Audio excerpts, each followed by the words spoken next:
A particle is projected at an angle of 30 degrees to the horizontal with a speed of 250 meters per second. Calculate A. Total time of flight of the particle. B. The speed of the particle at its maximum height, taking g equals to 10 meters per second squared. Now, we are given that theta, which is the angle of projection, is what? 30 degrees. Okay, u equals to 250 meters per second. Our goal is to find the value of the total time taken, and g equals to 10 meters per second squared as given in the question. Please pay attention.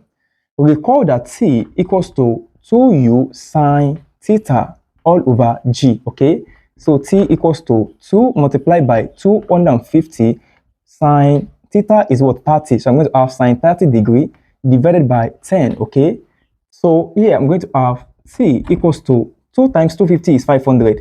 500 multiplied sine 30 degrees is 1 over 2. So I'm going to have 1 over 2 here. All this divided by 10. Okay, t equals to 250 divided by 10, because if you take the product of 500 and half, you're going to have 250. Okay, so t will be equals to 25 seconds.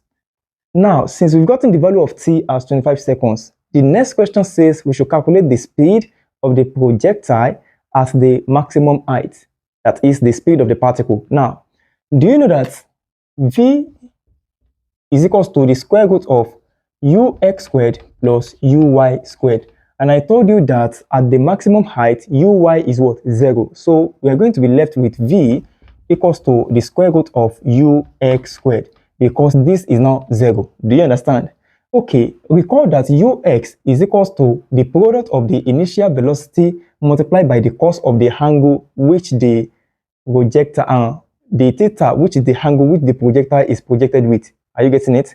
So I'm going to have replace the value of ux as u cos theta. So I'm going to have square root of u cos theta squared. Okay, this square root will eliminate this square, so I'm left with v equals to u cos theta. Now replace the value of u as 250 and theta as 30 multiplied by cos 30 degrees. So v equals to 250 multiplied by cos 30 is 0.8660. So v equals to the product of 250 and 0.866 equals to 216.5 meters per second, which is the answer to the question. Do you understand? Okay, so that is the solution to the question. If you have any question, you can let me know in the comment section.